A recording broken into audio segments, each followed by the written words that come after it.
How do you learn who you really are? It's not found in books. It's found on the battlefield. Let's just go for it. All right, Dr. Lauren, I just want to make sure I don't, it's Petria.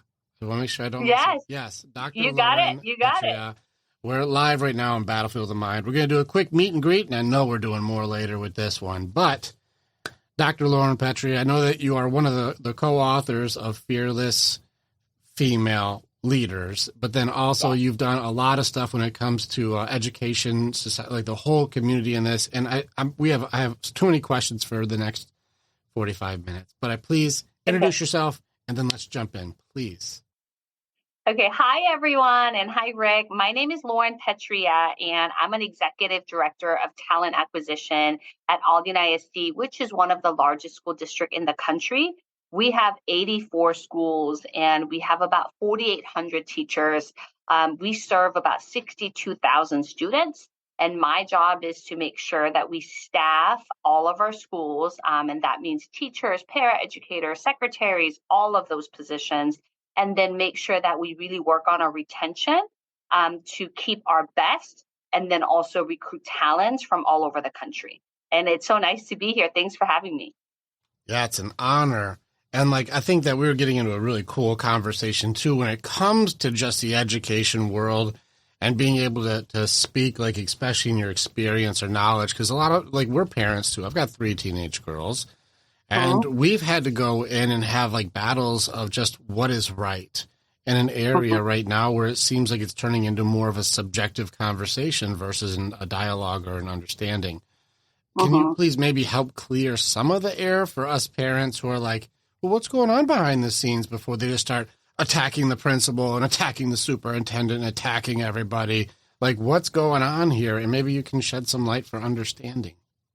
Yeah. And so I actually want to give you guys a little bit of background of why I wanted to be a teacher. So my mom, after my father passed away, moved my brother and I to the United States. And I didn't speak any English, so didn't even know the alphabet. And my mom just plopped me into this school as a 4th grader, and I didn't know how to navigate the school system.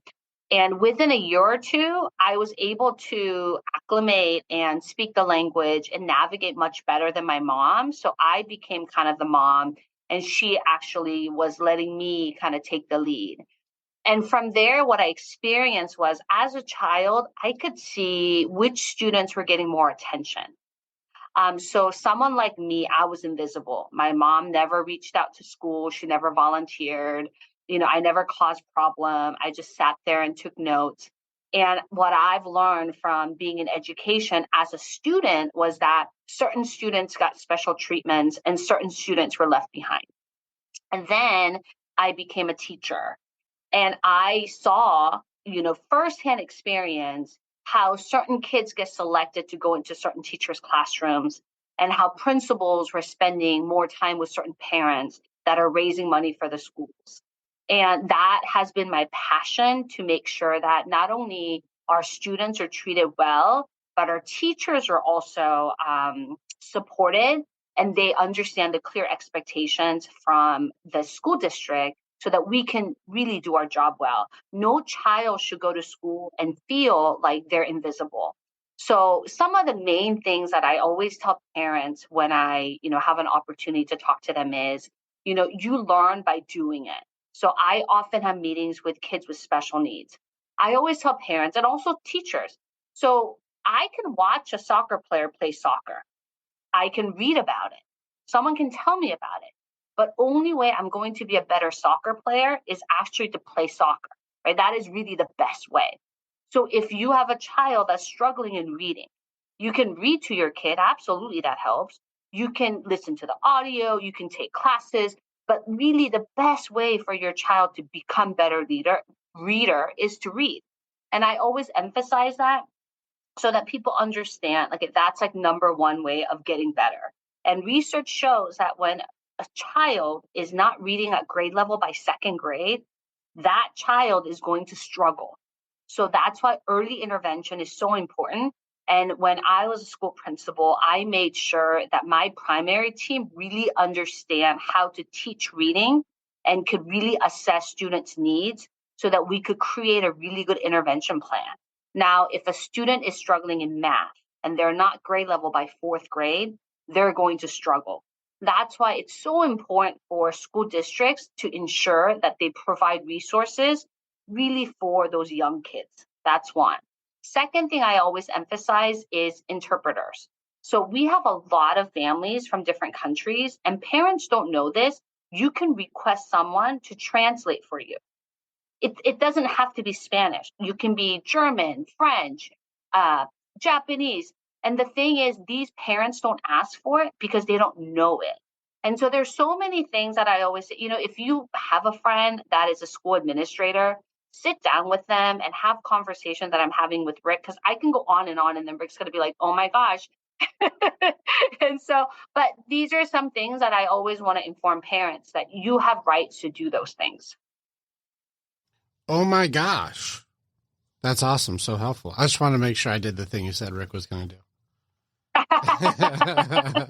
Oh my gosh. There's a few things on here. You said, as you noticed what students were getting more attention, and you said you noticed how kids are selected for special treatment. I don't know much about that. How are they selected? I don't know what you mean. Like, how are they chosen?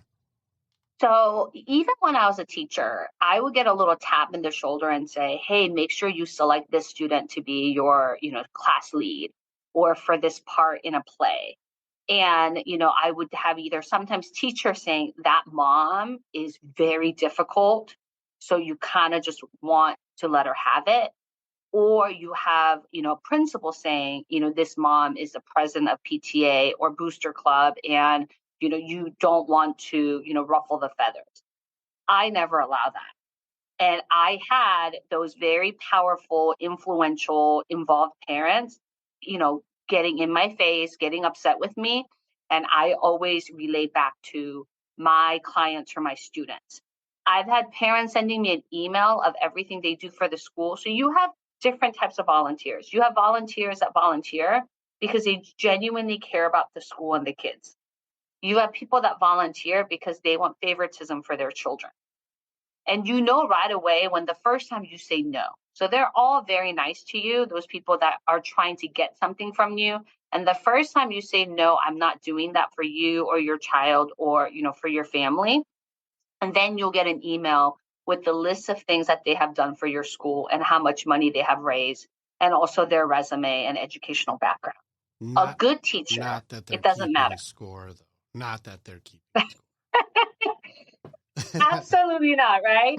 And a really good teacher with good moral compass is able to say, thank you so much for what you do for our school, but I am going to make my decision based on, and then that's what you do. And that is very hard to do.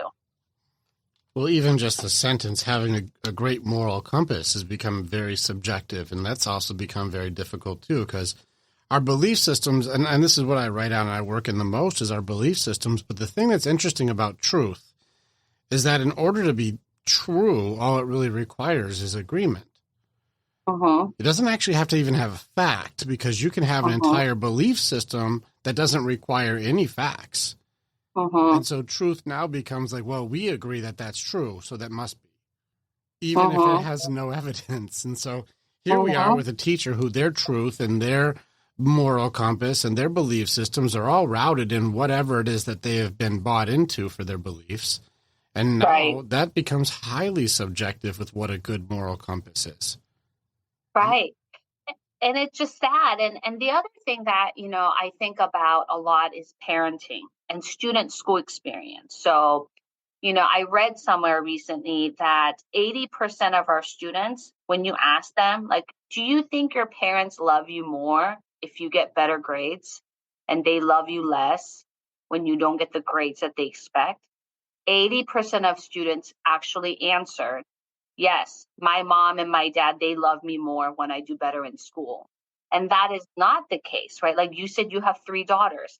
I don't think you're going to love your daughter less if you have one that's not doing great in school. that is not really how it is. But the fact that kids believe that, that is something that parents really need to think about what kind of conversations they have at home. So I think that's very important. Two, one of the most important factor of being a successful person is who you surround yourself with. So if your child has friends that are making poor choices, or their home do not check in and make sure that the kids are really being monitored and supported, those are things that you need to really think about. Because like I, as a school administrator, has a doctorate in education. I wasn't thinking about that when I first moved to Houston. I'm new to Houston. It's over a little over 2 years. And I was so excited for my son to make new friends that even though I saw red flags, so I would have all these kids over, send a text to parents and say, I just fed them.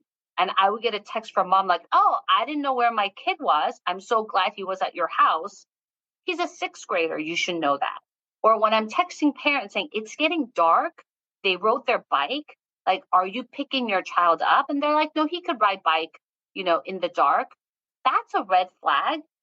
And I am now really trying to practice what I preach because it's so easy for me to tell everyone, these are all the things you should be doing. But I myself was making mistakes. And I have to tell myself, no, it is so important for me to know the families, know my kids' friends, and have conversation with my child about importance of doing good work, but also I love you no matter what, and I'm here for you. And, I know parents are so busy, but we need to take the time to do that as well. All right, that was a pretty complicated stack. I think people may not completely get what you just did. So I'm going to take a couple of the pieces out, get back to the friends and then the parenting aspect. But you did mention, too, like having the 3 girls, and I'm loved for my grades.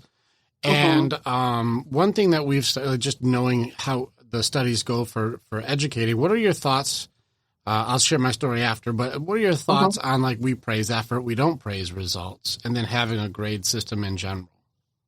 Yeah, so I think most people are pretty familiar with Carol Dweck's work from Stanford University. I have a colleague who's actually working with her closely right now at UT. And it's all about growth mindset and fixed mindset. And this whole study, and it's brilliant. And if you haven't read the book, read Carol Dweck's book, The Growth Mindset. It's a really, really great book. And I've done a book study with my teachers when I was a principal in California. And the book talks about how we praise our children. When you tell your kids, you're smart, you're smart, you're smart, they're going to take that as when something gets hard, they're not smart. And even I have done dissertation and thesis on gifted education. And when you tell gifted students, oh, you're so smart, you learn faster than other kids, they're going to take it as when things get hard, they shouldn't push through. It's actually us complimenting the effort students make. You worked really hard on that assignment because I saw you doing A, B, and C, or I know that this was challenging for you, but you used this strategy to work through that, or let me show you one way we can work on this together. Those are the best ways to communicate with your children because the message you're sending is that you can learn. Growth mindset means you can learn and you can improve. Fixed mindset is no matter what you do, this is where you're going to be. And as parents, it's so important for us to role model that.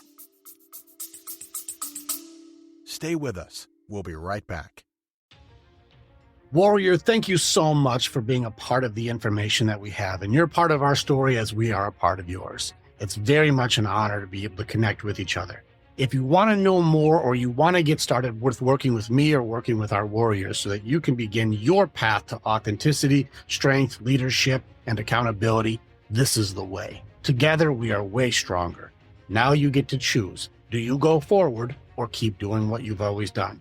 If you stay where you're at, hey, click on some of the stuff and follow what it is. We got motivational stuff. We've got podcasts. We got more things. Just subscribe and do the stuff and we'll keep you updated.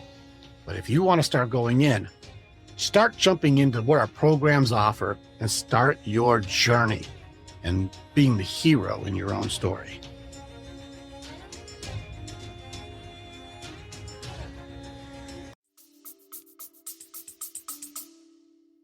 Yeah, I agree. We've been doing it with our daughters. I watched Carol's TED Talk a couple of years ago, and like, we've Yeah. been implementing that too.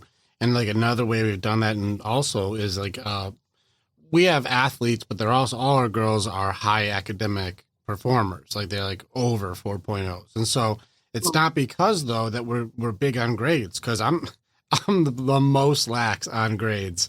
Like Andrew's like, hey, I hope you did good, but these girls work harder for themselves than I ever require of them. I'm Mm-hmm. like, are you gonna pass still? And they're like, well, yeah, I got like a 4.2. I'm like, I'm not worried about the 4.2. Are you at least doing your best and you're gonna pass? I was like a BC student, so I'm like, listen, I'm not as concerned. I could never get a. You're doing better than I could ever do. Yeah. So there was that aspect, but I do praise my girls for like how hard did you try? You Yep. know, and so one example is our middle daughter. She's been trying different sports. She's an athlete. She's really good at basketball and she's fantastic at volleyball. And she's like, I never did track before. I'm going to try it. We're like, okay, well, she's taller. So they're like, you're on hurdles. And she's like, I don't like that at all. And they're like, it's okay. You got it. And she's like, probably not. All right. So here she goes and she's doing hurdles. And let's just say our beautiful daughter is the one who would hit the hurdles, face plant, scorpion fall, kick herself in the back of the head, just wipe out in front of everybody. And this was race after race, just smashing, right? Just crashing all over these hurdles. Just super embarrassing for her, right? But she would get up and then she would still finish her race and she'd be like, all scraped up. But she's like, did it, like one of those things. And some parents would be like, damn, 8th place again, last place again, damn it. Mm-hmm. But I was like, Mm-hmm. no, I'm like, I don't care if you got first or last place. What I'm the most proud of you for is that you have the type of character that when you fall down, you get up and then you finish your race. And I could not be more proud of you for being that kind of person. Mm-hmm. And it's that kind of stuff where by the end of the season, she was getting second place and stuff, but it wasn't because I was trying to get her to win the race. It's because I was proud of her for putting in the effort and having that mindset of I'm going to keep going, even so sometimes I'm going to fall down, but we get up and just keep going. It doesn't matter when you finish, and I'm proud of you. And it's made our girls are doing very well in all of their sports because we praise practice. And they'll come in, they'll be like, look at my workout gains. I'm like, yeah, you've been working hard. I'm proud of you for what you put in. Keep going. Not going, you made it. You did it. You're the winner. Right. And good sportsmanship matters so much. I heard from a coach that most children quit sport on the ride back home with their parents. And the reason is because parents critique everything that the child did wrong. And it is so stressful that that's when the kid's like, I don't want to do this anymore. And so I think it's so important for parents to, give them kudos for the effort that they're making. And it's not always about winning. I have a friend who's a scout for a baseball team. And he said often he would go and he would hear about the best athletes and he would go so excited to see the kid. But if the child also has a bad attitude towards the teammates or towards the coach, or just not grateful for how good this person is and arrogant, he said he would walk away. And the parents would chase him to the parking lot and say, well, I thought you came to like see my kid. Like, what's going on? And my friend's like, well, it's how he carried himself. Like, I don't want somebody who's going to act like that on our team because sportsmanship matters. And I think one of the most important things that we can teach our children is empathy and kindness. And instead of, saying you're the best, you're the most special, we really need our children to think about how they can contribute to the community. And the best way to do that is when we role model it. Like same as like I can tell my kid, I want you to read 30 minutes every day. Like at my house, I read and he reads. He reads his book, I read my book. And so I model it. I go volunteer at different philanthropical projects. I, include him in things or I tell him about it. And I think it's so important for us to model kindness and empathy if we want our children to have that as well. And, even private college admissions. So we have a lot of parents who are like, I want my kid to go to these universities. When they do interviews, they're watching your child, how your child is coming into the interview, how your child is speaking to, the secretary as they check in, how they end the interview. And I read about a kid who had a teacher from his school come on a Saturday so he can be interviewed for this Ivy League school. And he never thanked the staff member for, hey, thank you for coming on a Saturday. And that was the reason why he was not accepted. And I think it's so important for us to always help our children how to be a good person. So many, you're just firing off all of these points that people are, I guarantee they're getting like one or two out of these, like just bombs you're dropping. All right, let me see if I can try and summarize this to see if I can say it in a different way. One thing what I noticed here is everything all the way back to the volunteer scorekeepers / let's call it what it is, manipulators of parents who try to control the school, the parents who critique their kids, and they're going hard as far as like whether they're good or bad. I'm trying to tell you how you could have done it better, and why aren't you doing it? I want you to win. You need to be a winner. In our house, we're champions. That kind of thing. And then being able to go through like who your friends can and can't be. It's an interesting game on this one, even when we get into the difficult moms and the nepotism that's in there too. One thing I'm seeing as a common denominator, if you look at all this, this is absent of the kindness, empathy part. I'll get to that in a second. Is all this stuff, if you're watching the parents who are like, I'm trying to be the difficult mom so that my kid can have a better life. I'll control the school. And I know that control is at the core of what most people's fears and things are for. They're going to volunteer so they can control the faculty and you. They're going to control. They're going to send emails and try and control you with their emotions and what they believe they think is right. And if you look at all of these things, I'm going to try and control my kids' skills and abilities because I want them to get into a better school so they can have a better life. If you look at the very negative way these things are done, it seems like it's a combination of trying to control, doing our best, and having good intentions done in a terrible way. And it seems like if parents really took a second to realize, even your parents had the best of intentions, but a lot of times the best intentions create generational curses. Right. And this is what we're doing, is each of these things is a toxic way to do something that you mean well. And this is where people get confused, is they think like, well, no, that's for helping my kid out. And I want them to win, and I want them to have a better education. I want them to succeed. And it's like, yeah, but you're trying to force compliance on the people who volunteered. And maybe you're not getting it. That's not how that works. It's kind of like, I'm going to force love. It's like, no, you don't force love. You fall in love. It's a surrender, not a demand. And so you're watching these people trying to say, I'm going to force you to be good. I'm going to force you to do this, which is that moral compass again. I believe I know what is right because I just made up the rules for it. Right. Well, that's tricky. Now you said, let's get into empathy and kindness. And let's just say this is something this world is missing across the board, especially when you get into relationships. I just had a female coach live with us yesterday. We've done a few podcasts with her too. And one of the things I've noticed when I work with both men and women is the lack of empathy. I work with men, the lack of empathy in relationships for, women to men. This comes even at a young age because also look at how much empathy there are for boys. Especially teenage boys. That's when it changes from love you for being a boy to what are you going to provide as a man. And we start learning our value changes very quickly. Well, this is very tough when it comes to just teaching empathy and kindness because where is it being removed? And it seems like all levels. Like everything from I talked to a guy yesterday who just joined our men's group who one of his curses came from being completely dismantled and shamed when he was 8 years old in school from a girl who just shredded him in front of everybody. Oh, no. Just publicly humiliated him just for being.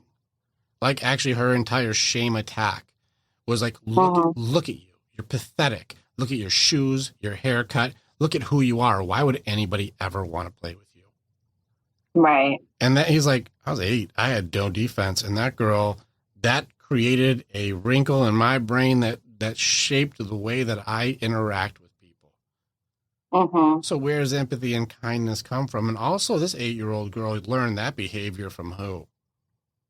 From someone, most likely parent. Mm-hmm. Yeah. So this is where a lot of times we're all doing our best, but damn it, are we destroying our kids no matter which way we're doing it? Because we think that our moral compass is right because it's my belief system. It does not need facts, does not need truth. I just made it up. And then I'm now, Dr. Lauren, Petria, you guys, you have to deal. You have to fix it now. Yeah. And that's why a lot of people are leaving the profession. A lot of, we have national teacher shortage. It's a crisis. People don't want to teach. Less people are getting into education. When I go and visit schools, I am blown away by how students are. You have some amazing kids that are really motivated to be there, and you have some kids that are just so disrespectful to teachers. And it has to be trained at an early age how they need to be. And we do our best to be there every day, fresh start, because our job is to help those kids. But it gets hard. And when you gave that example of the podcast guest talking about his experience as an 8-year-old child, I'm sure you have experienced, and I have experienced, where people have not been very kind to us. And the thing I say to myself is, because I don't respect you, like, what you say to me doesn't hurt me. Right. But I'm able to do that because I'm 42 years old, and I have life experience and work experience, and I'm confident in myself. I know who loves me and I know who I am. But, it happens. And what's really interesting is, so my husband is Caucasian. And I have noticed in California, when we used to live there, people knew that we're together. No one ever questioned that that's not my husband. Now, being in the Midwest and going to different places around here, people assume we're not together. Like, I find it fascinating. We would have lunch, and then the waitress would say, "Would you like to split your check?" Or I've had someone say something really nasty to me just because I was with my husband, which I'm not going to say on your podcast. But I do think this is not that kind of podcast. You can say whatever you want. I don't care. It's weird for us to say the Warriors way, and we have to be super censored.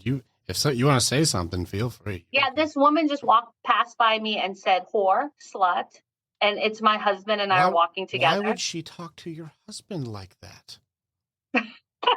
Why would she say that to him? Maybe he was dressed like one. I don't know. Listen, maybe he deserved it, whatever he was wearing. Yeah. These men, right? But stuff like that. And I walk away thinking, ignorant, probably unhappy with your life, and then I move on. And so things happen, and I just do that. And one of the most important thing I think we could also teach our children is resiliency. I don't know how I can navigate middle school now. Everything on social media, Snapchat, TikTok, to know everything you're not invited to, people writing mean comments to you, also seeing all these models and, thinking that this is how you're supposed to look. And you're not even going to be close to that as a preteen. No, and then also photoshopping. I mean, this is edited. Like, no one looks that perfect. I'm sure there are a few, but, and even the perfect, like what's considered beautiful, the standards, right?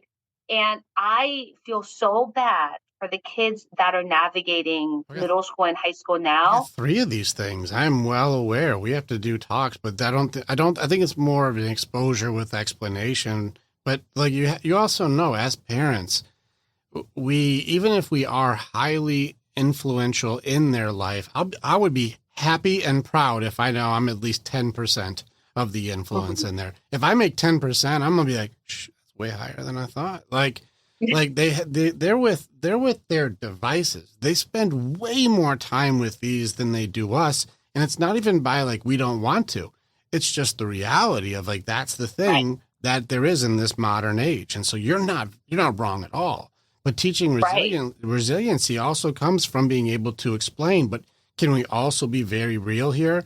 Even watching The Social Dilemma, the people who create the apps these kids are using are also like, it's out of control. We don't even let our kids use it. Like, I can't even use it. Right. The way that it's designed is designed to literally steal your life. That's what it's trying to do because it wants to get every minute you have.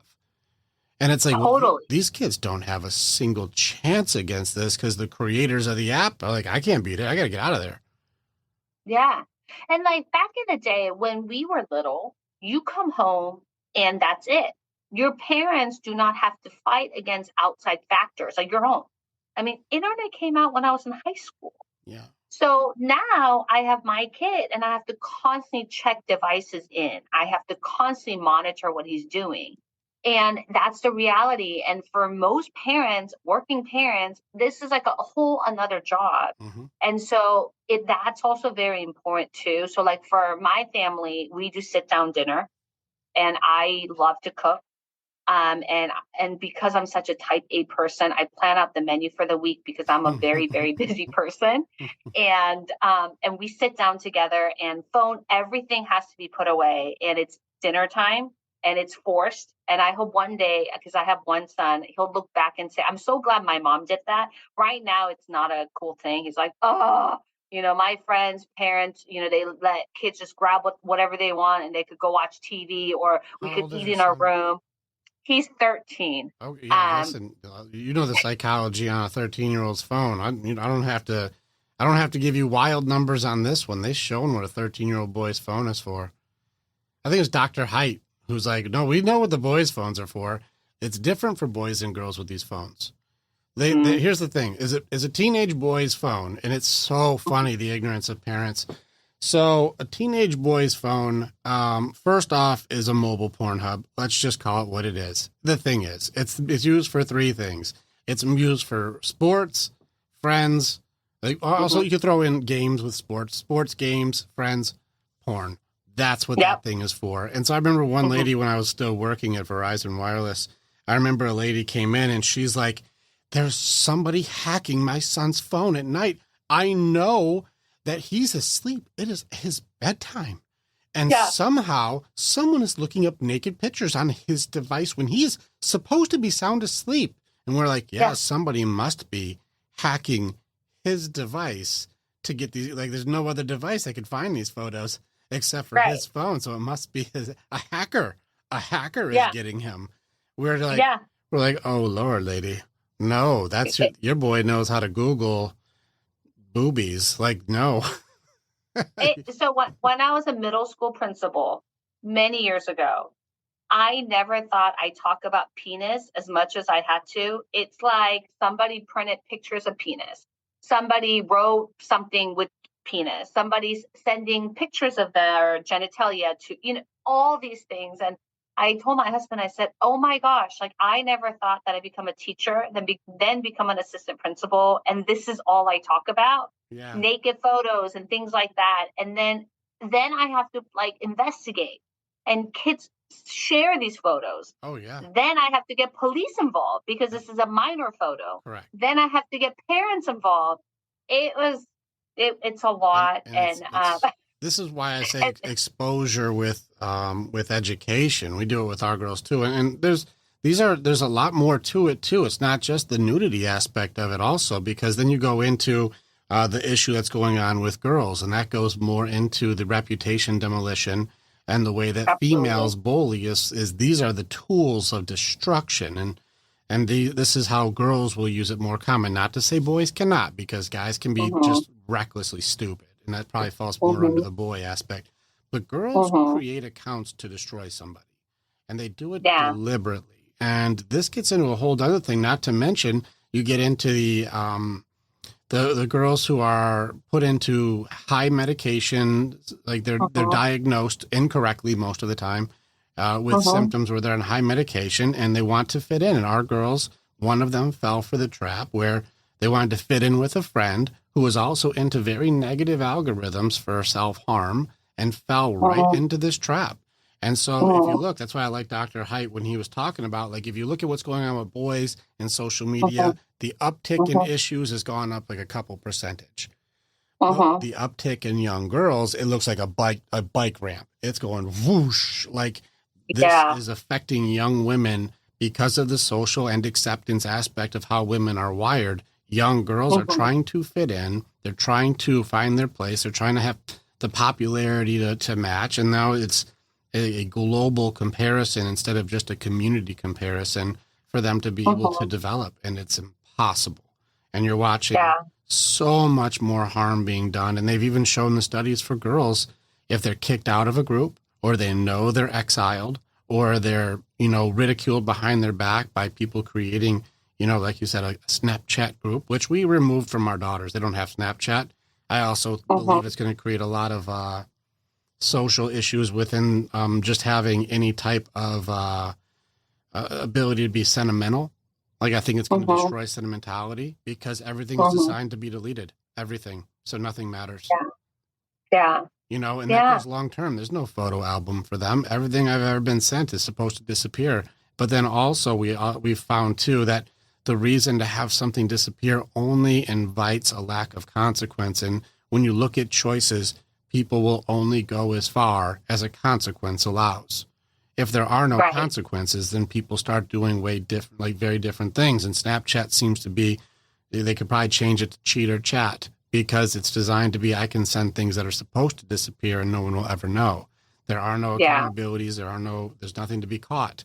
So that's an invitation for doing naughty things, no different than Woodstock 99 when you see what happens when these kids have there's no security, no parents, no laws. What does it look like? And it's like we burn the place to the ground.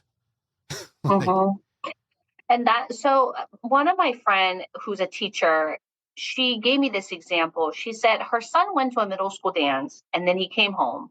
And then she said, well, did you get a chance to dance with, a girl? And he said, well, I didn't know how to dance. And she said, oh my gosh, like when you go to a library, you tell your students, because she's a teacher, this is the inside voice. This is how you walk in. This is how you sit.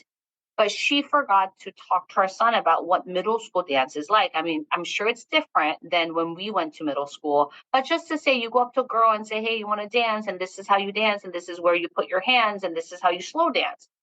And so, like, learning that from her, I do that with my son. So we do carpool with, soccer buddies. And I always tell him, you should not be on your phone when you're in a carpool group and a parent is driving. You say, Rick, if you're the driver, you say, hi, Mr. Rick, thank you so much for driving me today. How are you today? And have a conversation with you. And then when you get off the car, you say, thank you so much for taking us to practice today.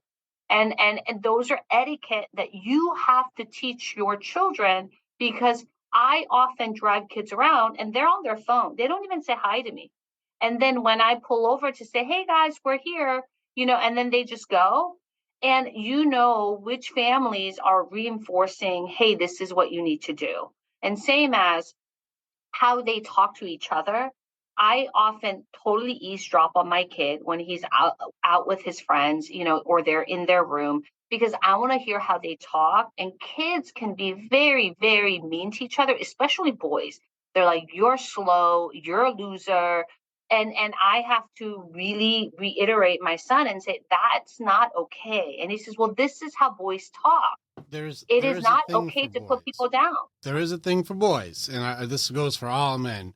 It's a little reversed for the way boys do it, because while it may definitely just objectively fall under this is doing harm, it is weird for boys that we harp on each other when we like that guy. So so we do that. Like our guys, even the Warriors way, we'll have fun, but we'll also like go to battle and we'll fight through anxiety, depression, fear, doubt, body dysmorphia, you name it, we'll fight it. But then after that, we'll rag on each other over your hair's a mullet, or like, goof on each other still and have a good time messing with each other, and razzing on each other is also a part of camaraderie and love too. So with boys, there is a healthy way that we do. goof with Yeah. each other. So it's Yes. hard for I know women when they're The doing woman it, to see it. it's Yeah. a little cattier, and there's like a lot more like waiting for you to say just kidding, and it never comes. Yes. Be like, Yes. oh, those shoes make you look slutty. And you're like, right? Wait, just kidding, right? Right?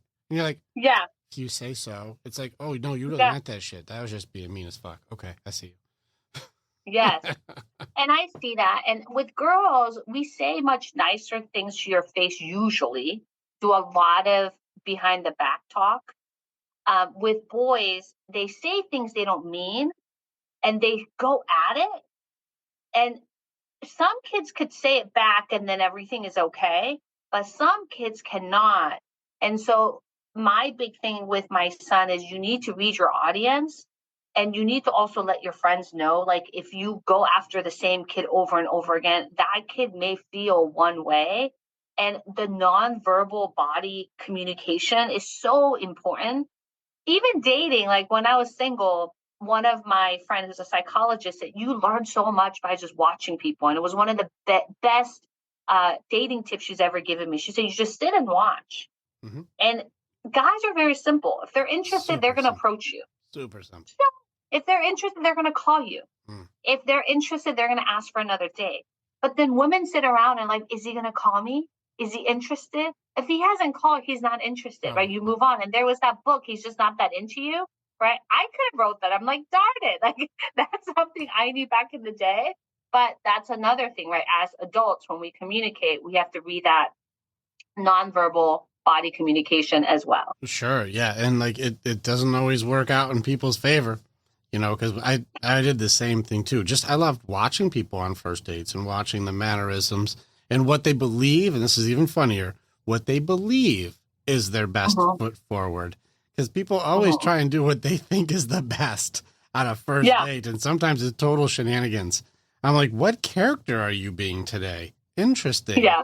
Like, so they're doing what they think people like the most. But it's funny, like you said with your boy, being able to go like, hey, watch how you go in. I think there's an aspect of when it comes to generational curses and us trying to teach, like I said, if you're getting 10% in, you're lucky, because a lot of the lessons that you're teaching is taught by life, because there is a point as a boy where you have to razz, and then someone goes, stop it, man, or I'll stop you. And you go, like, you ain't going to do nothing because no one's ever done nothing. And then bam. And they're like, oh, somebody did something. And then later, as guys, we go like, well, I'll razz, but I also understand at some point if I go too far, sometimes I get punched in the face. So I'm more aware of lines now. And so that's a natural part of the evolution, at least for boys. And real talk, I'm going to put it out there, not a proprietor for violence. I think everyone should know what getting hit in the beak feels like, because it makes everybody know there's at least a line for humans. Now, I'm not saying like it should be indifferent. I was actually joking with a blind DJ, a guy who's like, he's blind since he was, I think, 4 years old. And I was like, we're just going to have our disabled blind guy be the one who does it, because he can't see who he's punching. So it's the same for everybody. And then everybody knows what it feels like to get one of those, just so you know, sometimes when you're really mean, somebody may have to do that to you to show you that's their line. Am I saying everyone should be punching everybody? No. I'm just saying everybody should know what it feels like. That's all. So as a school administrator, parents always say, you don't start it, but you finish it, right? So that's what people say. I know people say it because my friends, tell their kids. For me, I always tell my kid, if somebody ever hurts you, you walk away. You walk away. And the reason is, if he punches back, you'll both be suspended. You'll both be suspended. So as a school administrator, you both, and depends on the violence, you'll both be cited. I got a question for you. Now, this is something that gets, because I actually was going to create a nonprofit for anti-bullying for this reason. Yeah. Whatever it is with these parents who want to run your school for you, makes it so that a teacher cannot stop a child from beating on another child. Can't grab that kid anymore, right? Right. Right. Which means if there's a kid getting completely decimated, who's coming to save him? No one. No one. Police. But most middle and high schools have police. What's the response time? it depends on the size of your campus, Right. and also where you're fighting, right? And Let's- how discreet you're being. Let's just give it a middle ground. 5 minutes? I would say 5 to 10 minutes. Have you ever been in a combat scenario in your life? Me personally, no, but Okay. I have intervened kids getting in fights. Okay.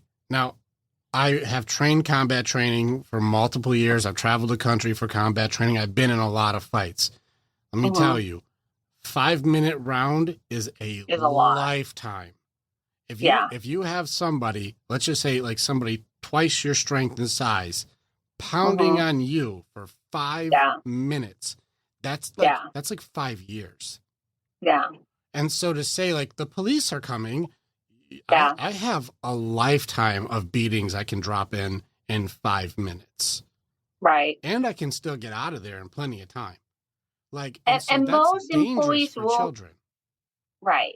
And most employees will jump in. Like as an administrator, I had to intervene. I'll do it.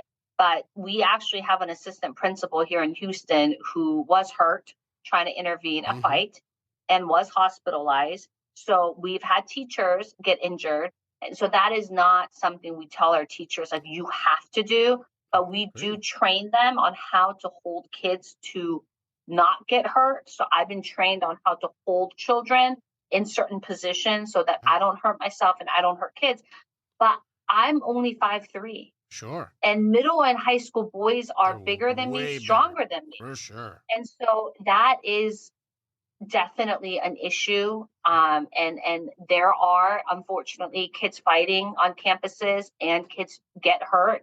And we try to be proactive and make sure that kids are separated before they're going to lunch, or you have people monitoring, or people are on a behavioral plan, and there are all these things that we put in place. But it does happen, and unfortunately, kids get hurt. It's a tough game, and this is where I look at the nonprofit I was going to do. Is there are kids who are just good kids, just trying to go to school. They're not trying to pick fights, and bullies, especially men, women do, girls do it too, but in a different way. They'll choose based on the weakest. That's how they pick their target. They pick their target based on the weakest. And also it's your reaction. Like if someone says something to you or do something to you and they know they got you, they will continue to go after you, which is so unfortunate. Yeah. Yeah. I think on this one, I know you got to go right now, right? Yeah. Yeah. Let's put a pin in this one. I do have a meeting. Good. Yeah. Let's put a pin in this one. We're going to get into the deeper conversations on this one again. We're going to schedule and we're going to go longer when we got some more time. Yes. But I really appreciate you, Doc. Thank you so much for hanging with us. And we're gonna do another episode and continue this conversation. And we're gonna post this, and people can say, "I got questions, and then we can set it straight. Because I already know I'm going off into the parent side of like, hey, what are you supposed to do here? And you're like, it's not a fun game on either side here. So. Yeah, sounds great. Thank you so much for having me. This was so fun, and I look forward to our next podcast. Absolutely. I'll talk to you later. Have a good day. Okay, bye. Bye. Click on the button and you can become the hero in your own story. It's time to start making the choices to change. And the evolution that you're going to do begins with choosing the next step. This is the way. And together, we're always stronger.